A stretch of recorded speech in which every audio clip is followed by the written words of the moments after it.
and I am the supervisor. And I am the supervisor over our public way use division.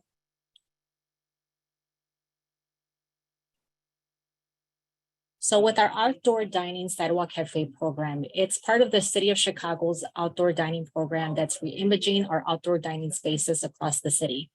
The program supports Chicago's hospitality and food industries by fostering the creation of inviting outdoor dining spaces. The program is administered by the Chicago Department of Business Affairs, Consumer Protection, BACP, as well as the Chicago Department of Transportation, CDOT. This multi-level department collaboration creates outdoor dining options that add to the character of our neighborhoods. The sidewalk cafe permits are issued by BACP, and it enables our brick and mortar retail food establishments and tavern licenses to set up tables and chairs on the sidewalk, allowing them to serve patrons directly in front or next to their establishments. So what are some of our eligibility in order to be able to properly apply for a sidewalk cafe? So our applicants must have a valid retail food establishment license or a valid tavern license.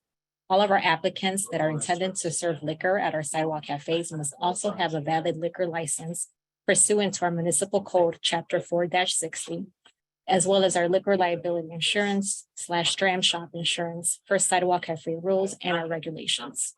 All of our applicants that have only a tavern license must have a food service partner in order to allow patrons to also eat food at the sidewalk cafes. Sidewalk cafes must be located on the sidewalk. Sidewalk cafes cannot extend into the parkway, into empty lots or other off-street areas. Sidewalk cafes must also have a boundary that fully encloses the permitted area and separates the area from the remainder of the public way, with the exception of any entrance or entrances. Sidewalk cafes must be positioned to allow for a 6-foot clearance for pedestrians along the sidewalk. Sidewalk cafes that extend on a portion of the sidewalk in front of a neighboring property must clearly indicate on the applicant's approved plan submitted as part of the sidewalk cafe application. So such extended cafes may only extend in front of a single neighboring property, which cannot be a retail food establishment or a retail liquor establishment. If extending onto the neighboring property, it must be curbside, and the cafe applicant must notify in writing the owner and occupant of the neighboring property of their plan to apply for a cafe that would extend in front of the neighbor's curbside property. The insurance required for the cafe must also cover the entire footprint of the cafe. We have a full list of requirements that can be found on our online sidewalk cafe application page, as well as our sidewalk cafe rules of regulation on our website. So what is the timeline for submission of sidewalk cafe applications?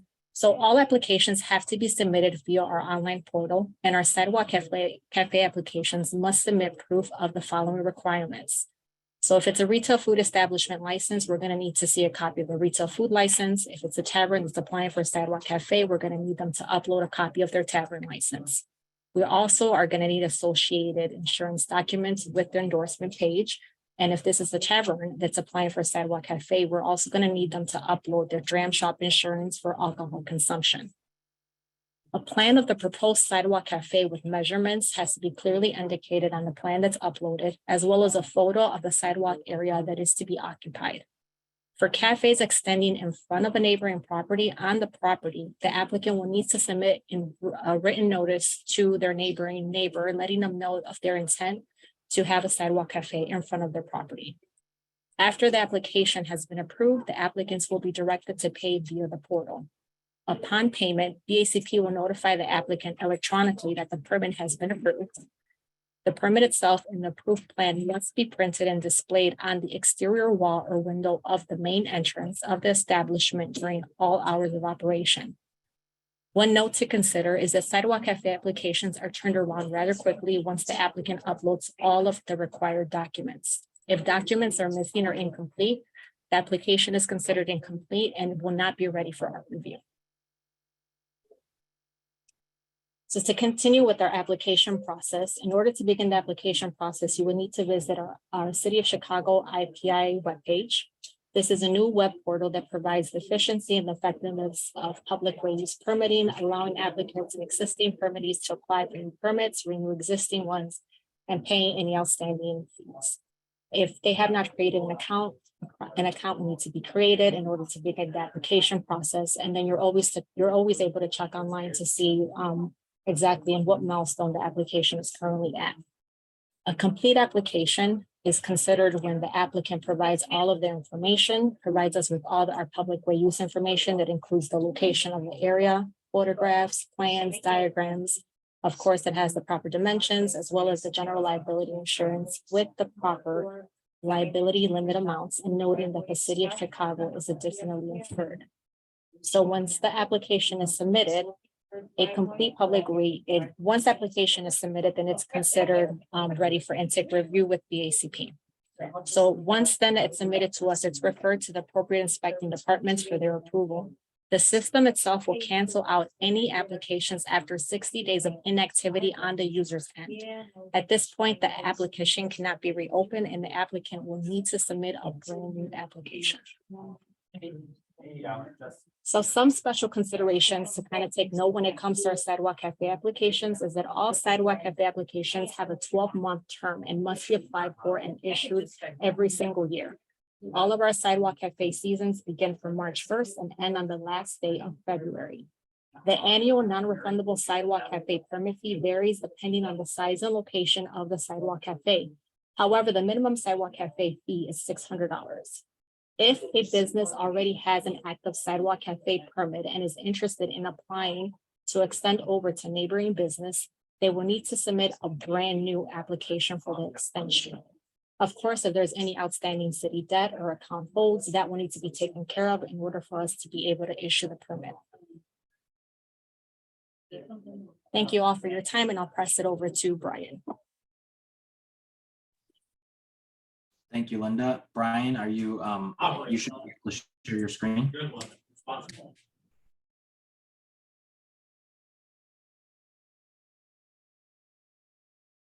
Hey, Brian, are you able to hear me? Yeah, sorry, I'm muted. Give me just a second. I'll share my screen. All right, sounds good. Thank you.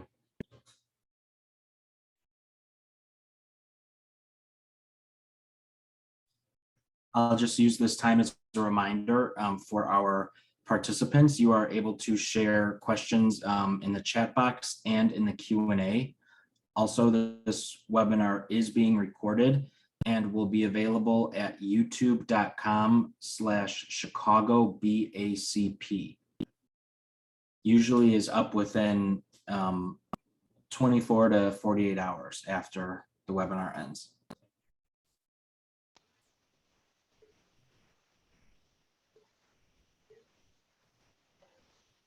All right, let me know if you can see my screen. Yep, all good, thanks. Okay, so this year we established a new ordinance that will allow some of the extended outdoor dining that took place in 2020 and 2021 and 2022. And similar to that, there are 3 different types that are going to be available for this year. There's a curb lane, which is basically the space adjacent to the curb, as long as it is not a traffic lane. There is also the opportunity for a full closure of a street.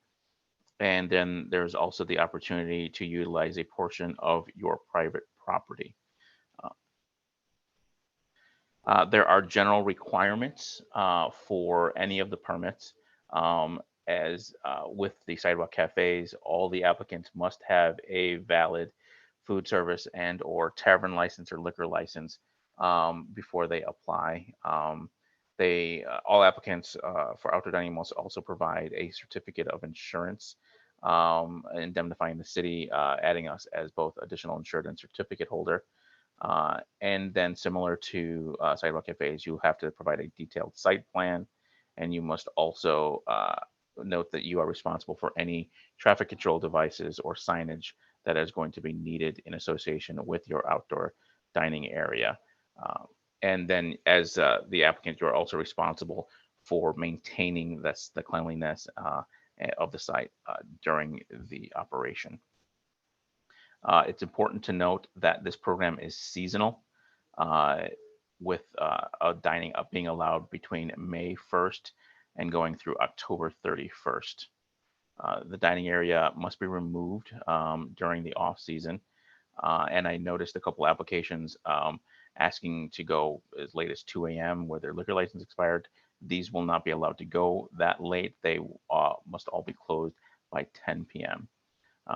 Any proposed structures, it's good to note that they cannot be bolted or fastened to the public right of way or to third-party assets.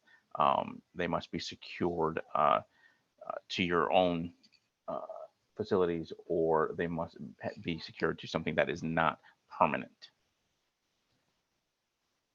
Now, specific to curb lanes, if anyone has any questions about what a curb lane is, it is the area adjacent to the curb, as long as it does not carry traffic. So that would be an area that is not a bike lane or is not a traffic lane or a turning lane or anything like that. There are some restrictions here. Again, they cannot be placed in travel lanes, and they cannot obstruct fire hydrants. They cannot obstruct signage. They all need, if there's a stop sign nearby, it has to be visible. And again, as I mentioned before, they cannot bolt the area to the public right of way.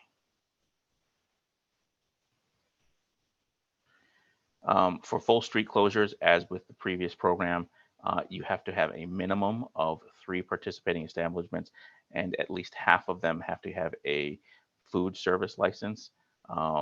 It cannot be solely tavern licenses participating in the full closure. And with all of these locations, it's important that you have to maintain an emergency lane at all times.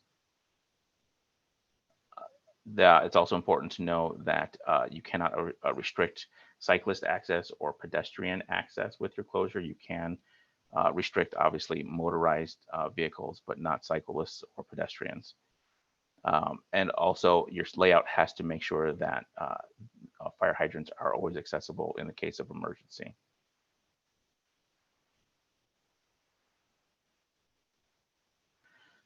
For private property,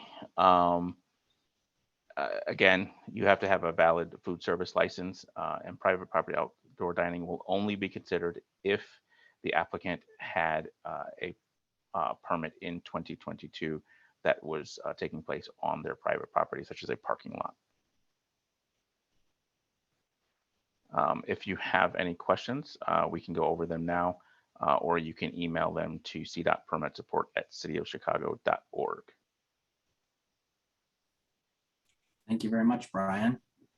I will be, if Brian, would you mind just putting that last slide up again for a sec, just so we could have that contact info, and I will start some questions we got in the chat box. First question, what permit is needed for private parking lots and you want to cover with turf and do outdoor dining? Does it matter if your restaurant has 0 parking spots required or if you have a parking minimum? So that would be the permit type that we just discussed. So this would be a CDOT permit. It's important to note that it's the same portal, whether you're applying for the BACP permit or the CDOT permit, it's the same portal. And so you'll be able to go to the same location. You would just select outdoor dining instead of applying for a sidewalk cafe. And so you can apply for the use of your parking lot through that program for this year. And in terms of number of parking spaces for this year and this year only, there isn't a specific review of the number of parking spaces that will be remaining in your lot. Thank you. Next question. If you want to use both the sidewalk and street spaces, what is the difference in permitting? 1 permit or 2? Same process, or are they different processes? So it would be 2 separate permits. You would have a permit for your sidewalk cafe, and I'll let BACP speak to those requirements, but you would also need a permit for the use of that adjacent curb lane. Thank you. Next question. What is the fee to set up sidewalk cage? I'm not sure who asked that question, but could you clarify what is meant by a sidewalk cage? All right. I'll ask. Next question. For insurance enforcement, is it City of Chicago or Chicago Department of Transportation or both or BACP? So it could be both BACP and CDOT. It depends on what your dining area includes. For the CDOT permits, it's important that the city of Chicago on either, whether it's BACP or CDOT, is named as additional insured. And in terms of a certificate holder, it will depend on what permit you're pulling, whether it's a CDOT permit, BACP permit.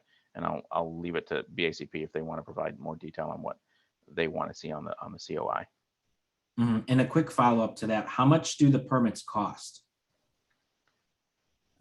So for the CDOT permits, for the curb lane, it'll be the same as with a sidewalk cafe, with the minimum price being $600. And it varies based on location and size of your outdoor dining area. And then for the full closures, it will be $2,500 per block. All right. How will parking meter costs be affected? If they're asking if that's going to be added to the permit, it is not.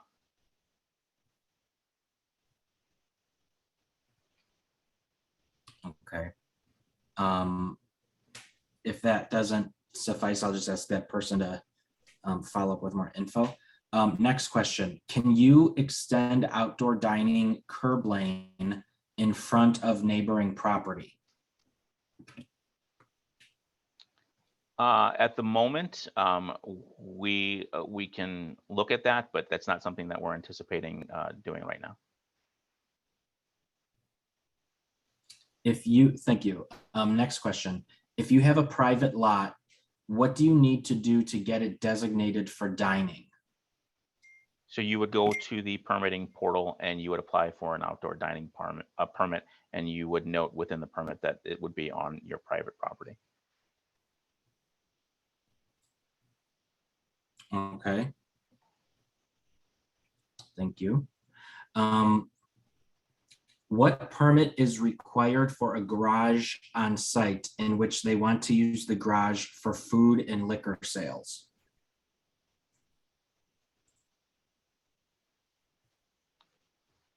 I don't know that. That would not be covered under the CDOT permit at BACP. I don't know if you have a response to that.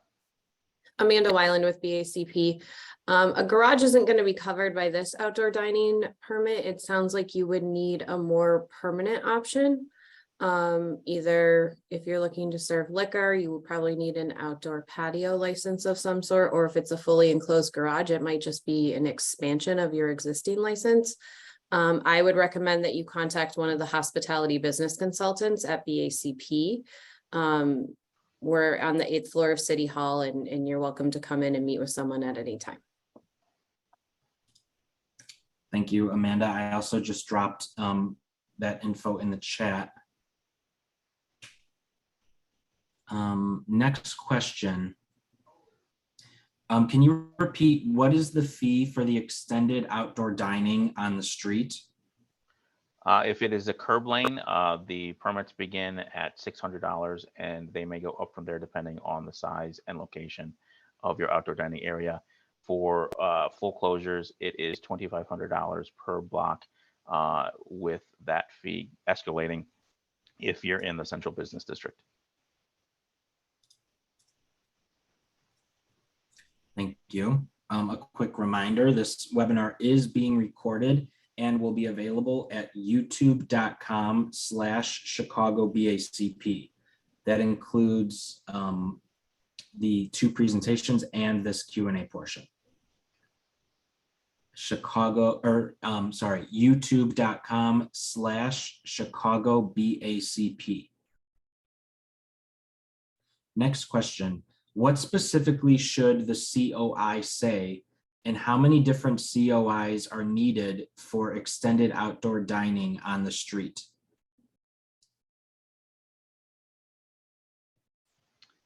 For CDOT, we only need one, and it needs to name the Chicago Department of Transportation as both additional insured and certificate holder.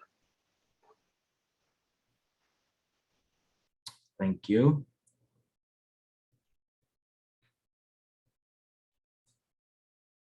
What additional applications are necessary for liquor service on expanded outdoor dining on the street?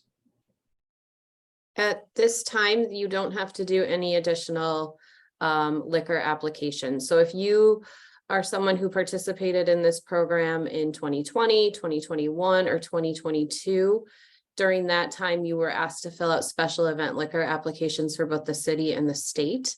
That is no longer a requirement. Thank you. Will CDOT prorate the full street closure permit fee? Right now, there is no fee structure that is prorated.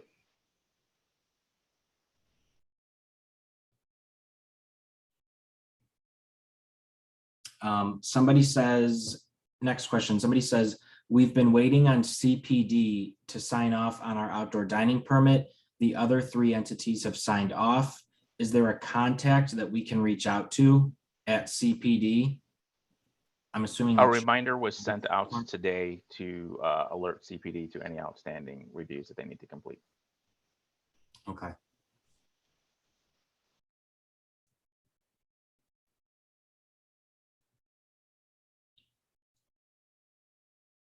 Is the city able to provide plans for the streets so that we can use to base our street closure plans off of? So we can use as a base to build our street closure plans off of? Right now, that is not something we can provide, but I'll look into seeing if there is a way to do that. Thank you. A quick follow-up, somebody with regards to the insurance. So curbside dining is Chicago Department of Transportation as certificate holder and City of Chicago as additionally insured? Yes, that will be acceptable. Okay.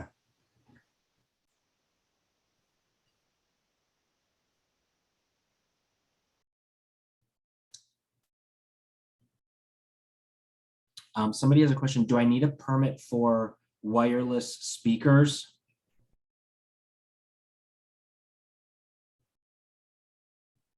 There's no permit that's required for any sort of speakers, but I will say for both this program and outdoor dining generally on an outdoor patio or sidewalk cafe, recorded music or live music isn't allowed in these areas. So there shouldn't be any speakers of any kind.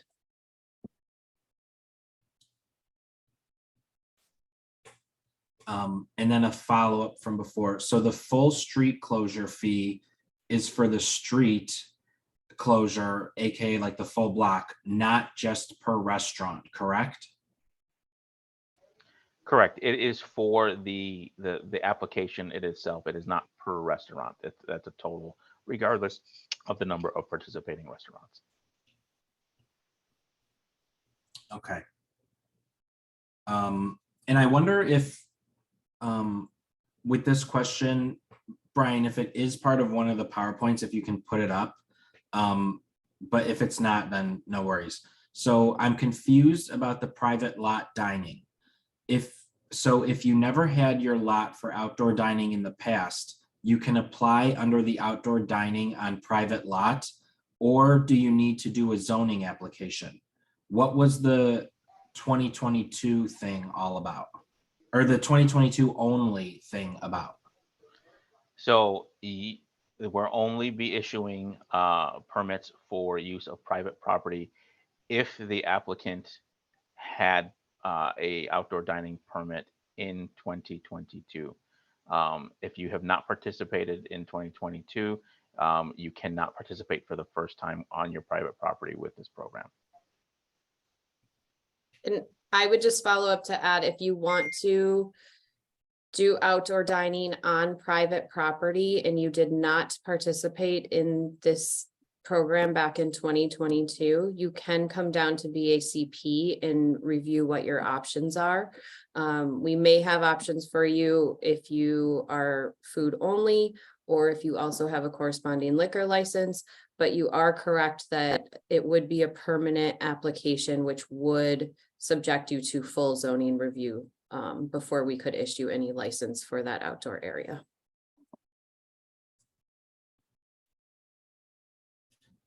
Thank you.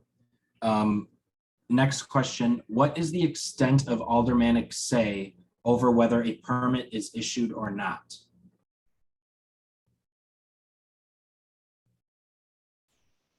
So for the outdoor dining program, the aldermen are one of several reviews that are part of the program. So along with other departments, not just BACP and CDOT, but other departments as well will review it, as well as the alderman. If the alderman objects to the application, it doesn't outright deny your application, but there would have to be a lengthier process where if you chose to, you can ask to have your request directly introduced to city council.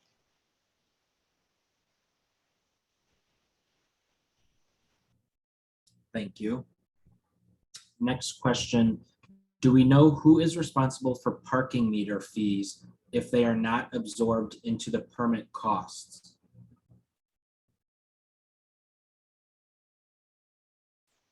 I'm sorry, can you repeat the question? Yeah, of course. Who is responsible for the parking meter fees if they are not absorbed into the permit costs? So there is no direct one-for-one parking meter fee being collected. So it's not like you have your permit fee and then additionally we're charging you for the meters. It's just the one permit fee. So I guess I'm not sure about what's being asked, but there isn't a separate meter fee.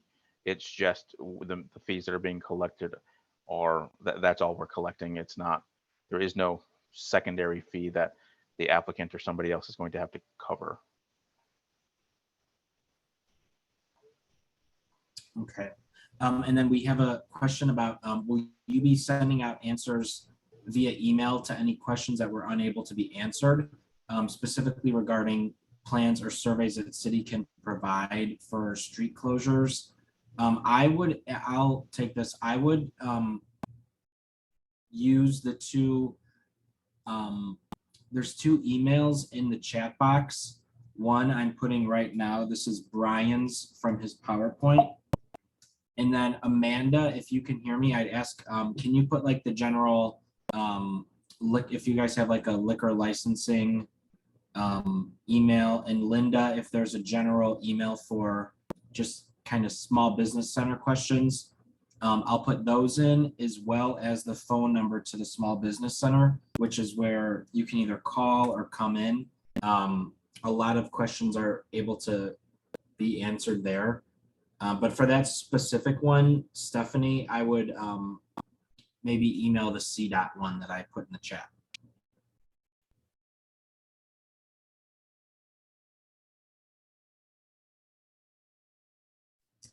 And I don't see any other questions. We'll give it oh wait, yeah, there's, never mind, there's two more. Is there any timeline on when CPD will approve permits? I can't give a specific timeline on that, but I will say that I asked them to get any of the ones that we have sent them out this week ahead of the holiday weekend so that we can get these permits issued. Great. Next question. Our patio is not close to the street. We have 6 feet distance, but bikes and scooters come really fast. I have signs, but I'm wondering if I could make one in the middle of the sidewalk. So I think with this particular question, I'm curious as to what type of signs they'd have, because A-frame signs and sidewalk cafes are not allowed at the same exact time. It's either or. So if you have a sidewalk cafe already established, you cannot have any signage on the sidewalk.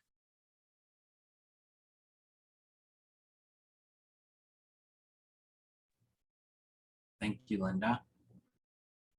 And then I'll see, there's no more current questions, but we'll give everyone about 30 seconds to a minute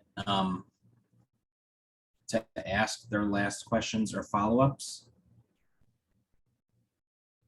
And I'll use this time as a reminder to everyone that this webinar is being recorded, both the 2 presentations and this entire Q&A, and will be available at youtube.com/Chicago BACP.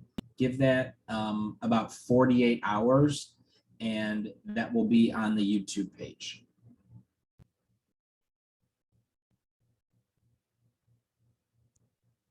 And now if you turn your attention to the chat, we've got 3 different email addresses that you can hopefully copy and paste into your notes. For CDOT questions, we've got cdotpermitsupport@cityofchicago.org. For any public way use questions, we've got publicwayuse@cityofchicago.org. And then we've also got 2 direct contact emails, both for our Assistant Commissioner of Liquor Control and for our Small Business Center Supervisor.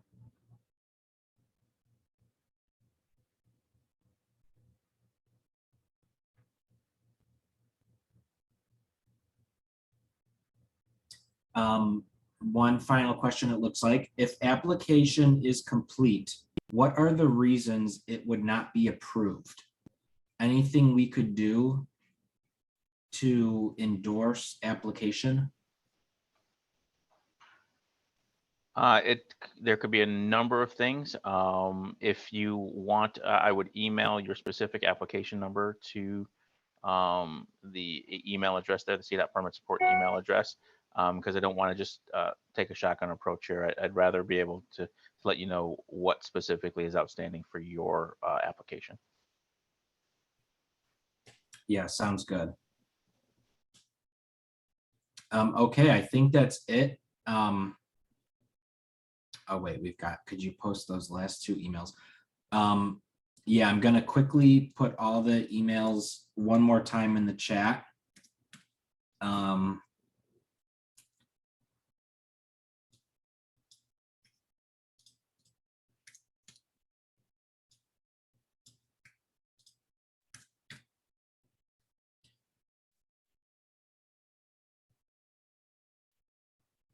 Okay, so all the emails are now back in the chat. On behalf of BACP, I'd like to thank everybody for attending this webinar. Check out youtube.com/Chicago BACP within the next 2 days, and you will be able to reference this entire webinar since it was being recorded. Thank you, everybody, and have a great rest of the day.